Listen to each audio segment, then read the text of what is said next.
We begin our reflection in the name of the Father, and of the Son, and of the Holy Spirit. Amen. Send down your power, we praise you, Lord. In the name of Jesus, we say amen. Father, send down your anointing, we praise you, O Lord. In the name of Jesus, we say amen. Greetings in the name of our Lord Jesus Christ. My brothers and sisters, I welcome you to the homily of 5th Sunday in Ordinary Time, Year C. The theme of my reflection is obedience to God's voice leads to divine transformation. I want to ask you a question.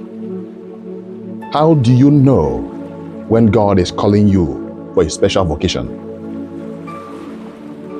How do you know when God is calling you to walk in His vineyard? You may not be able to know if you are not really guided by the Holy Spirit of God. There is this profound saying that God does not call the qualified, but qualifies the person He calls. This resonates deeply with today's readings, which illustrates how God's grace empowers us to answer His call, even when we feel utterly inadequate. In the first reading, when God called prophet Isaiah, he saw himself as an unworthy servant for the work of God, and thus exclaimed, "Woe to me! I am doomed, for I am a man of unclean lips." Isaiah chapter 6, verse 5. In the Gospel, Peter and his fellow fishermen were frustrated, and after toiling all night, could not catch any single fish, despite the fact that they were professional as well as skillful fishermen. But as soon as they experienced a miraculous catch of fish through faith and obedience to Jesus' commands, Peter exclaimed, "Depart from me, for I am a sinful man." Luke chapter 5, verse 8. In the second reading, St. Paul confessed his unworthiness and unfit to be called an apostle, after recalling how he once persecuted the church of God. However, God still called him, purified him, forgave him, and empowered him for his divine mission.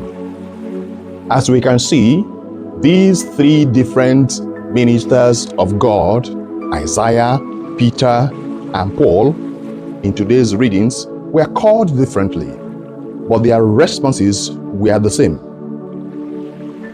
That is one of total surrender, one of humility, unworthiness, and one of responsibility.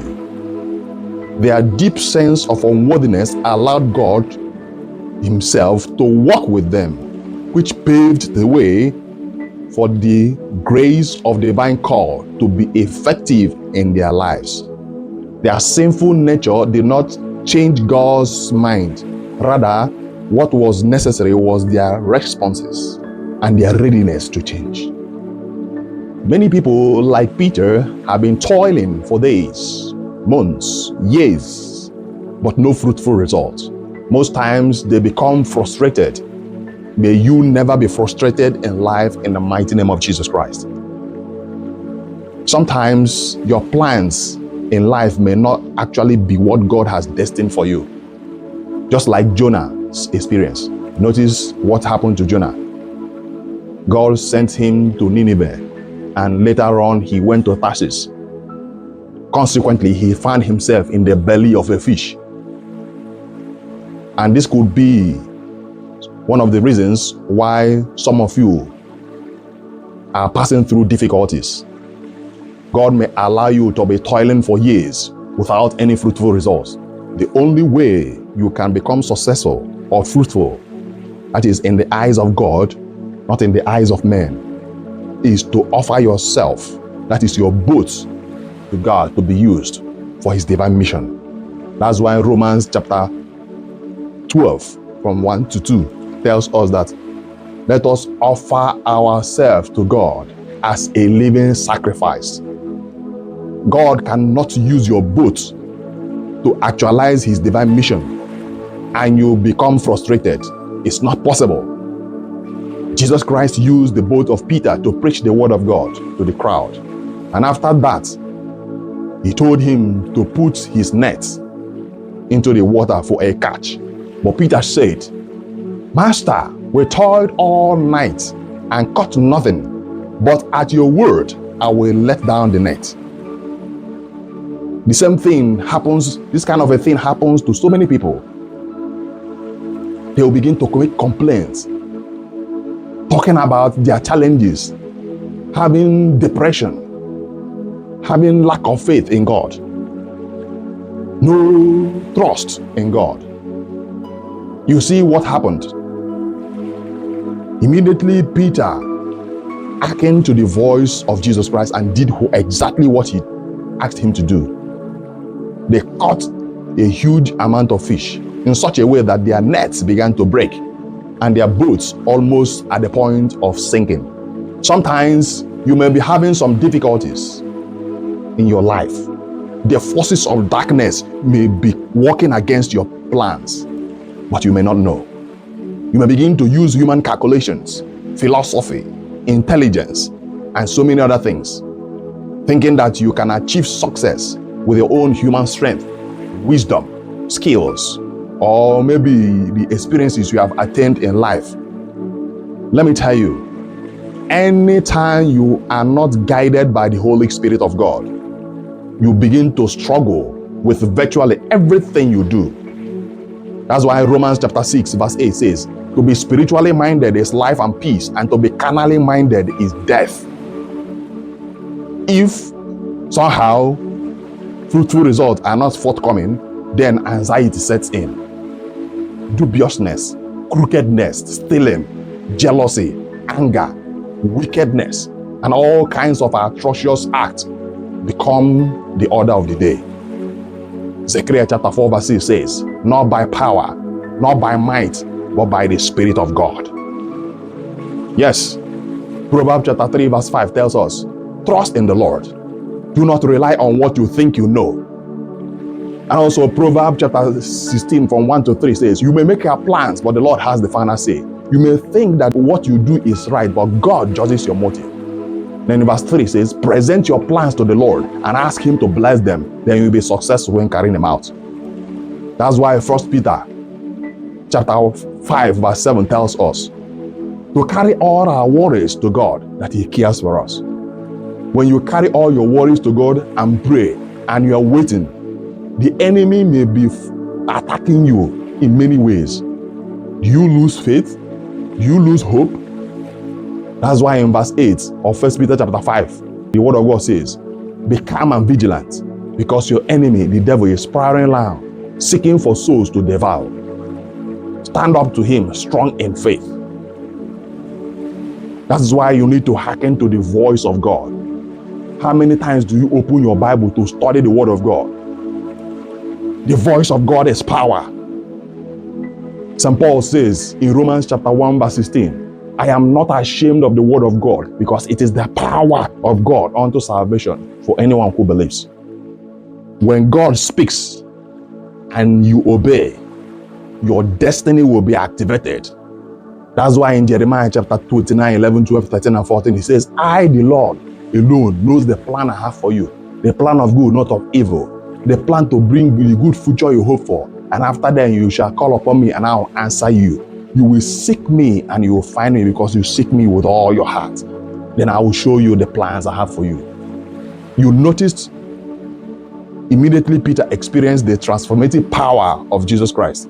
He made a confession of faith by exclaiming, depart from me, for I am a sinful man. From that moment, Peter's vocation was activated. And consequently, he left everything and followed Jesus Christ, and thus became the first pope of the Church of Christ. Can you see that? This is another dimension of God's plan, which Peter never dreamt of. Like in my vocation, I never dreamt of becoming a priest until God called me. I was running away. But God humbled me and caught me and called me into his vineyard. And I have to resign from my work in Port Harcourt and followed Christ. And today I am a priest of God. What is your response to God's call in your daily life? God wants us to humbly acknowledge our sins and follow him more closely. God does not despise a humble and a contrite heart. Psalm 51 verse 17. The word of God says, a humble and a contrite heart the Lord does not despise. Hebrews chapter 4 verse 16, the word of God says, let us be courageous and come to the throne of God that we may obtain mercy. How often do you go to confession? Confession purifies you. Confession strengthens you. Confession opens this spiritual blanket of sin so that you'll be able to see clearly and know when God is speaking. Therefore, my brothers and sisters, have you heard the voice of God over that your ugly situation, that your business or marriage that is at the verge of capsizing, that your bad habits and your secret vices, that your womb that the doctor has said that is barren? Jesus Christ has the ability to transform, to change everything. Of course, in Matthew chapter 19 verse 26, the word of God says, with human beings it is impossible, but with God all things are possible. Some of you have been struggling. You are worried because you have not gotten married. Wait for the time of God. God's plan and God's time is the best. Don't rush. Wait. God will surely shock you very soon. That's your problem that is frustrating you and has kept you in perpetual agony for many years. Let me tell you, at the proclamation of the word of God today, may you be liberated. May you receive transformation, breakthrough, the grace to answer divine call. May the power of the Holy Spirit take absolute control over your life and liberate you from every form of psychological, emotional, and spiritual maladies. May God grant you success in all that you do in the mighty name of Jesus Christ. Therefore, I pray, may the grace of our Lord Jesus Christ be made manifest in your life so as to enable you to achieve great success and also to partake in the prophetic mission of drawing souls back to God. And may God bless you beyond your widest imagination, so that at the end of your sojourn here on earth, may God welcome you into his heavenly kingdom to rule with Christ. This is my prayer through Christ our Lord. The Lord be with you. May the Almighty God bless you, the Father and the Son and the Holy Spirit. Peace of Christ be with you.